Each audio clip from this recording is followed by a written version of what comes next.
Hi అండి, bye అండి, నమస్తే. బాగున్నారా? నేను చాలా చాలా బాగున్నానండి. అదిగో నా రూము. ఇప్పుడు నేను లాకేసి కోట శ్రీనివాస్ గారు పోయారు కదండి, ఆయన అభిమాని అండి, అందుకని చూడటానికి పెడుతున్నాను. క్షేమంగా వెళ్ళి క్షేమంగా రావాలి. ఓకే, సరేనండి. మెట్లు దిగుతున్నానండి. కృష్ణ గారు పోయినప్పుడు వెళ్ళాను, కృష్ణరాజు గారు పోయినప్పుడు వెళ్ళాను, సత్యనారాయణ పోయినప్పుడు వెళ్ళాను. ఇప్పుడు మళ్ళీ కోట శ్రీనివాస్ గారు అప్పుడేం సత్య తీసుకెళ్ళాడు. సత్య నన్ను అదే పిలవలేదు, అంత యూట్యూబ్ అబ్బాయిని తీసుకెళ్ళమన్నాను, తీసుకెళ్తున్నాడు. ఓకేనండి. హాయ్ అండి, బాయ్ అండి, నమస్తే. ఇంట్లో చాలా బాధగా ఉందండి, చెప్తాను తప్పదు, ఎవరైనా పోయేవాళ్ళమే. ఓకేనండి. హాయ్ హాయ్, బాయ్ బాయ్, నమస్తే అండి.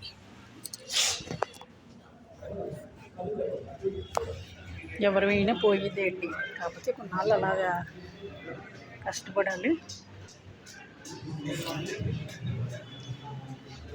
ఓకేనండి. ఇవాళ ఇసుకలేవు దిక్కు లేదోనండి, టెంట్ అడ్డు కట్టేశారు. నువ్వేనా ఎవరు అనుకున్నాను. సరే, నేను ఇప్పుడు తీసుకెళ్ళడానికి వచ్చాడండి. సరేనండి. హాయ్ అండి, బాయ్ అండి, నమస్తే. అందరూ బాగుండాలి, నేను మనస్ఫూర్తిగా కోరుకుంటున్నాను.